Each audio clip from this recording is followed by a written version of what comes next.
All right. Welcome. How y'all doing? Good. Great to be here with you. This is going to be a fun event. I'm really looking forward to these next couple of days. And we had a fun partner day yesterday, which was awesome. And today we get an opportunity to hear from some amazing speakers. Looking forward to the pitch contest with the Sharks. That's going to be a lot of fun.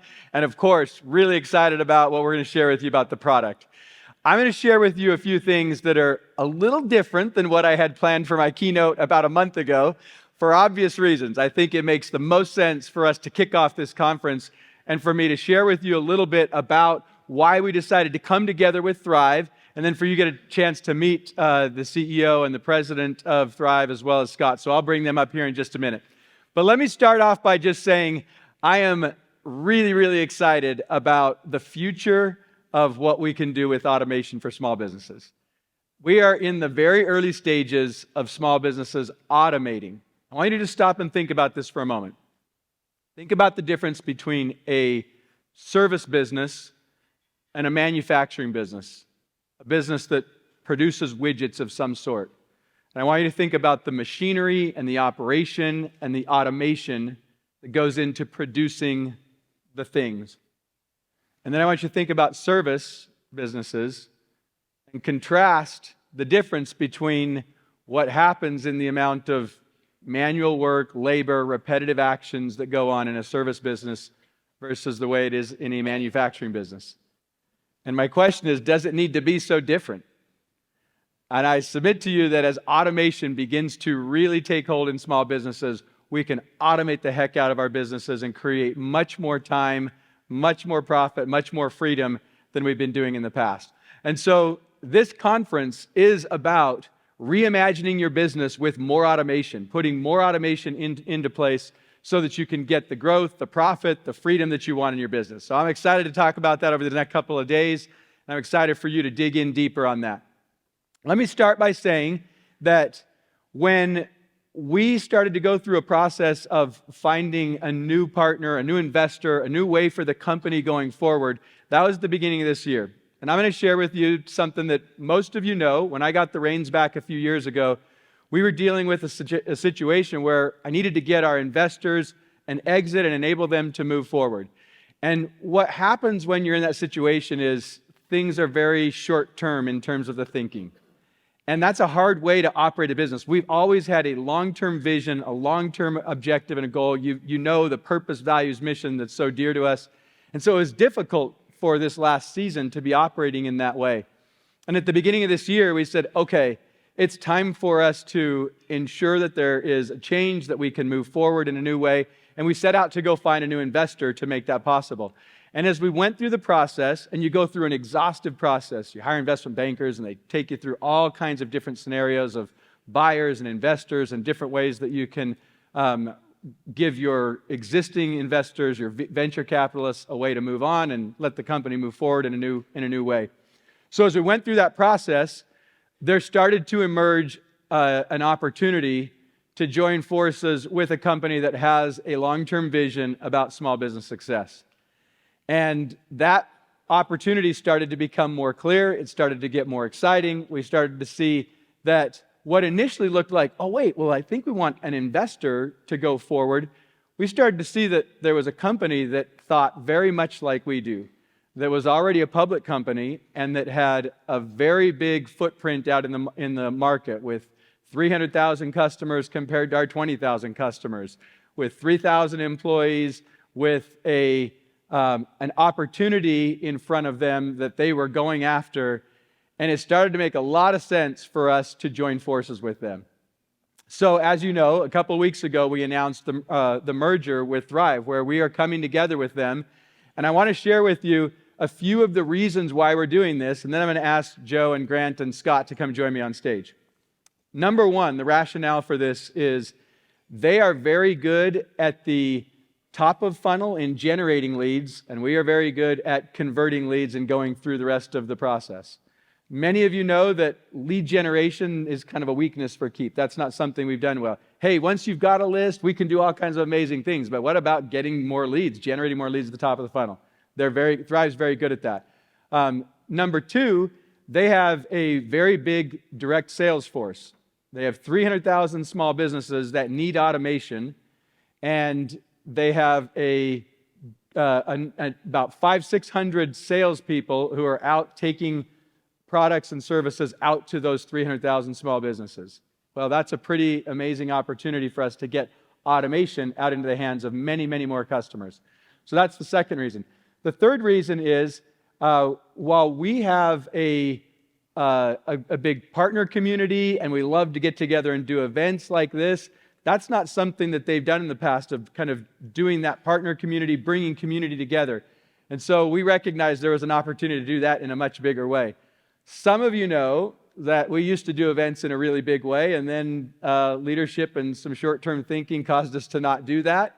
And I'm very excited about Joe, as the CEO of Thryv, wanting to lean into events and do our events in bigger ways and be able to bring people together and teach and train and connect and make the success possible for customers in a way that is really difficult to do if you don't come together. So those are some of the reasons why it made a lot of sense. But let me tell you the number one reason. This is super important for you as customers and as partners.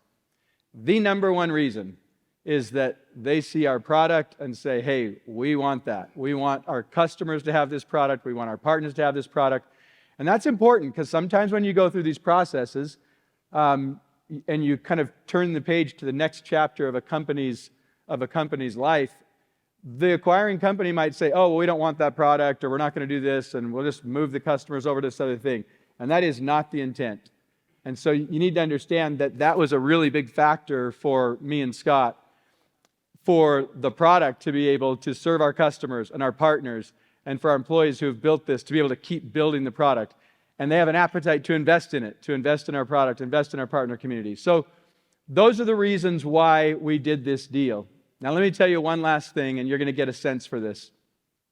Most of the time, well, let me back up. When I was in business school, I took a class on mergers and acquisitions, and we talked about all kinds of case studies and all sorts of things. At the end of the semester, the professor said, what have you learned this semester? We had this long conversation. He said, the number one reason why mergers and acquisitions don't work out is culture differences. And why I'm so excited about this coming together is, if you know this company, you know we've been built on a purpose, values, and mission. And that was literally the way that we met. Joe Walsh, the CEO, and I, 6 years ago, met as I was speaking about purpose, values, and mission. And as I've come to know their company over the years, and especially over the last several months, their purpose, their values are very, very similar. We are committed to helping small businesses succeed, and that's why I'm very excited to move forward in this merger with Thryv. So let me give you an opportunity to meet Joe, to meet Grant, and I'm going to ask Scott to come up here as well as co-founders. By the way, thanks for the homage with that little picture out there. But I'll have Joe and Grant and Scott come up on stage. Please welcome Joe Walsh, Grant Freeman, and Scott Martineau. Yeah, let's sit. All right, so I know we've got just a few minutes here, and I appreciate that we get a chance to just talk for a second. But, Joe, when you and I met 6 years ago and you told me what you were doing, and let me tell you, this guy executes a vision impeccably. He told me 6 years ago when we met, hey, this is what we're going to do. And they have done exactly that. It's been really fun to see. Maybe just share for a second your view on the rationale for this and why this made sense for you guys. Sure. We took over a regional directory publisher called Dex Media, published Yellow Pages in part of the country. And we've been rolling up all the other ones to create a national and now international footprint. And our goal all along was to pivot and really move from the directory business, which was sort of at the end of a 140-year life, kind of on the way out, and serve small businesses in the next big need that they had, which was harnessing the cloud, harnessing all these tools, putting in automations, doing all the things that you guys do every day. And so we went to school studying all the other different companies that were doing that. And Clay was speaking, and I was there in the front row, had my notebook and a crayon, and I was making notes. I'm like, wow, he's the coolest. And he was laying out vision and where he was going, and it was eerily similar to what we were trying to do. We were in the much earlier stages. I think at that time, our revenues were less than 50 million in revenue. We were the software business. And I invited Clade for a walk. We went down the street around the block and found an ice cream shop. We sat there and licked our ice cream cones and talked about the vision of where this market would develop and where it would go. And I just really liked Clade. I liked the company. I liked its values. I liked where they were going. And I'd already been in the software and seen how good it was.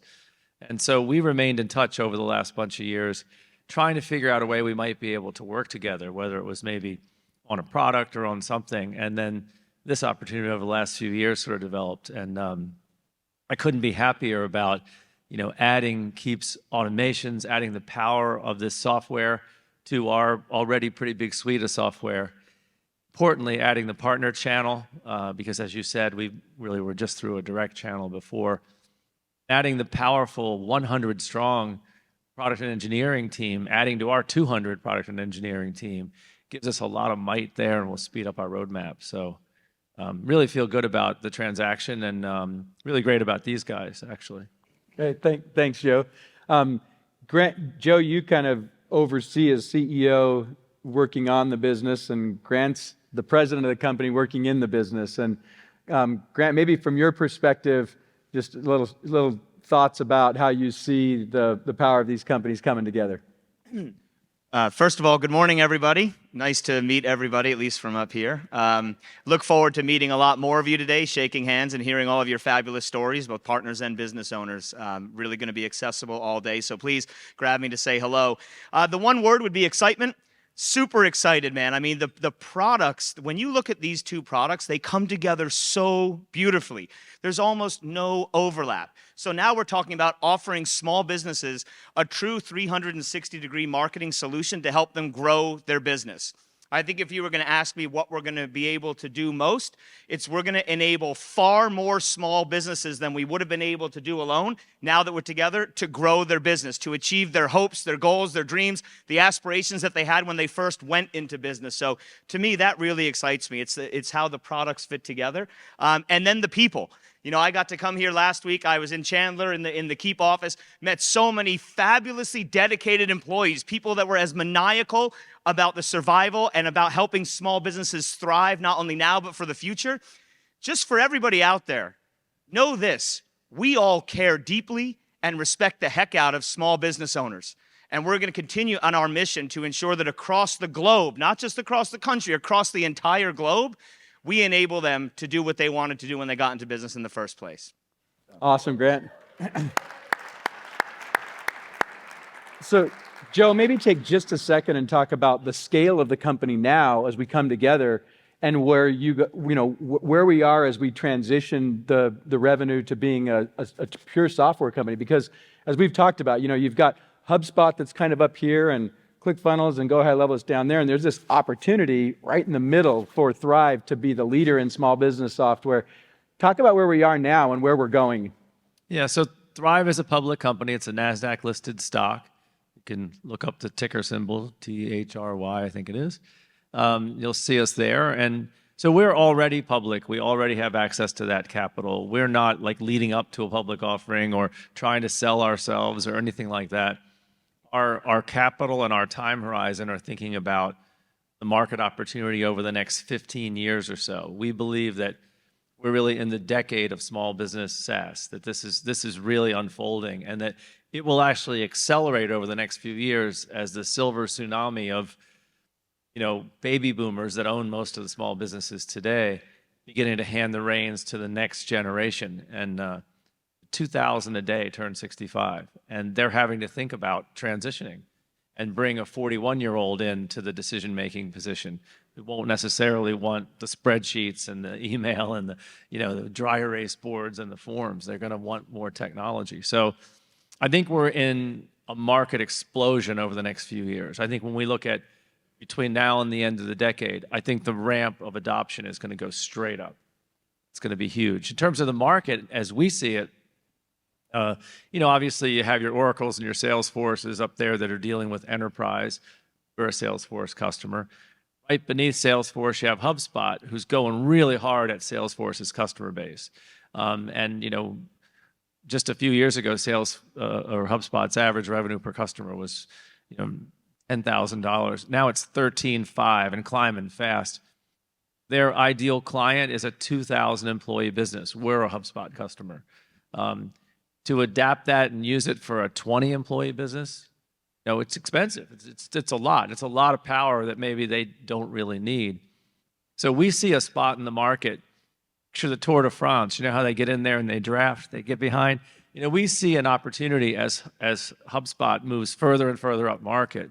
We see an opportunity there behind them for very successful, good-sized small businesses. Maybe in the SMB, maybe a capital S, like a decent-sized small business where they've got, maybe $1 million or $2 million in revenue. They got a business going, where we can deliver a full suite of products that will take care of those customers.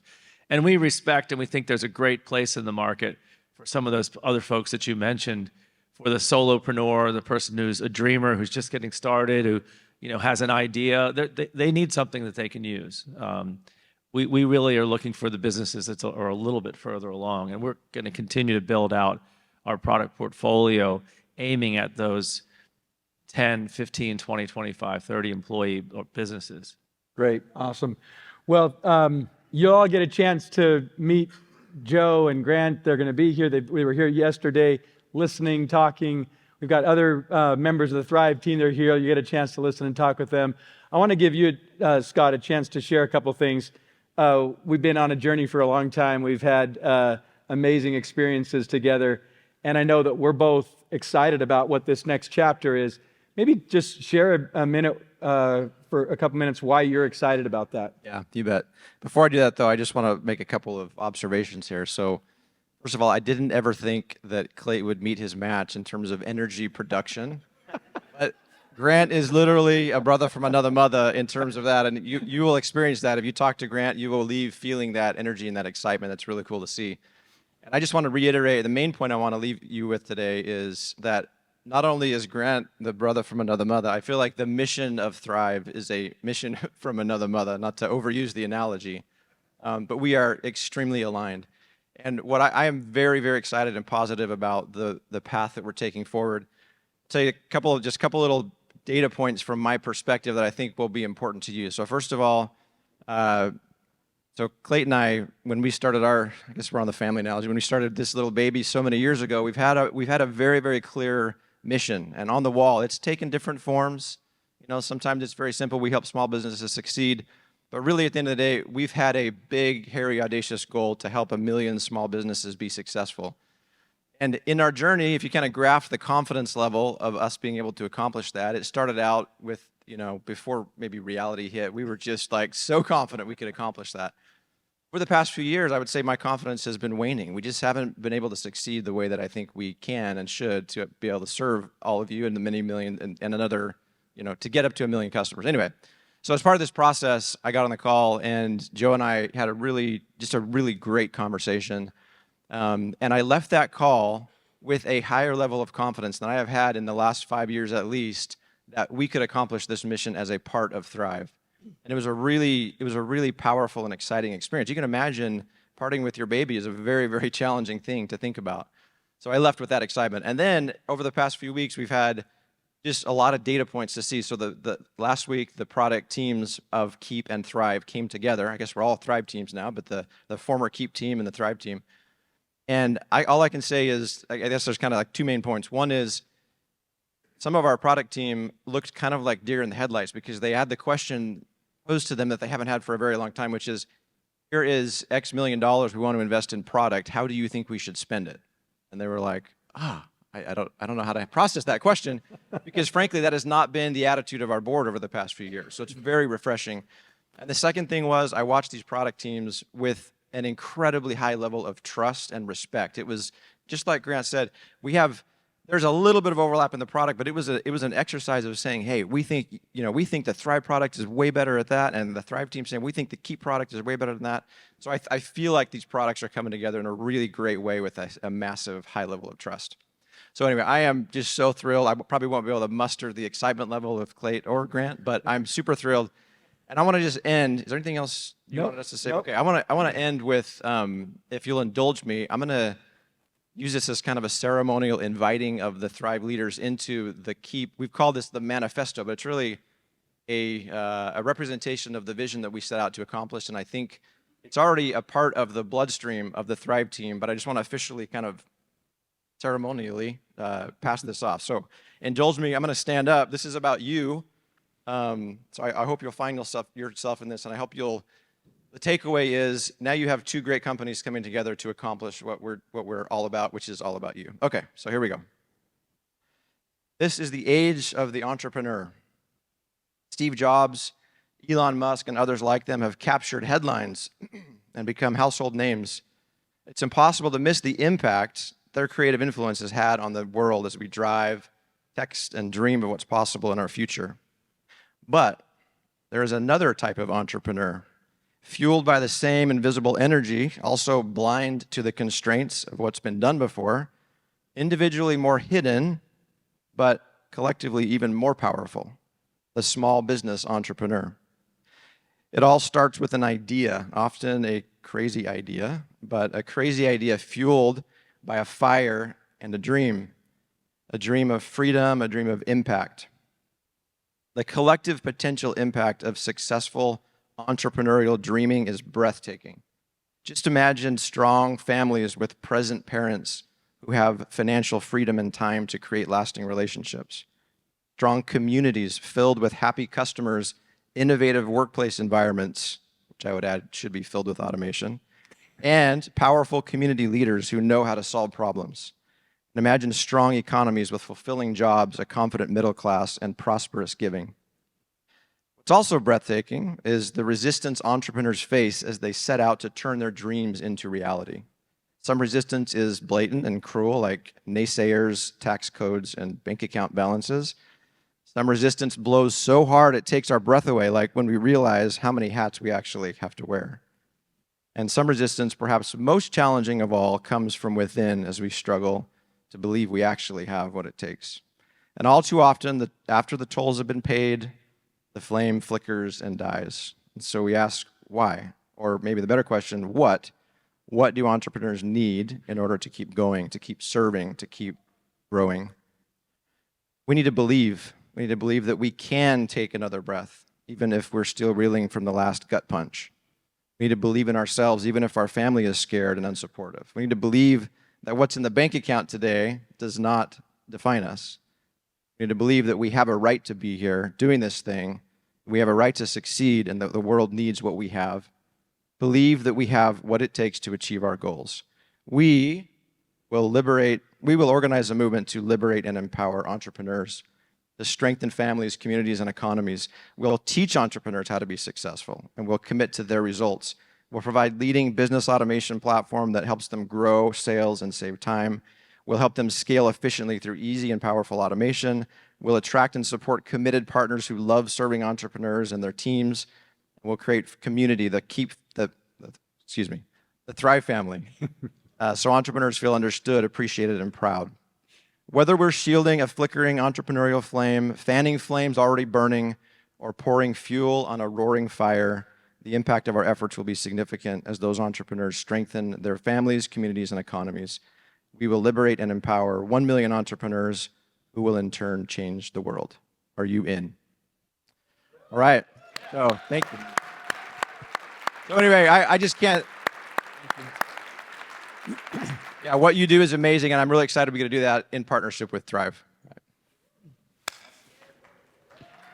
Thank you. Thanks. Good job. Great. Thanks.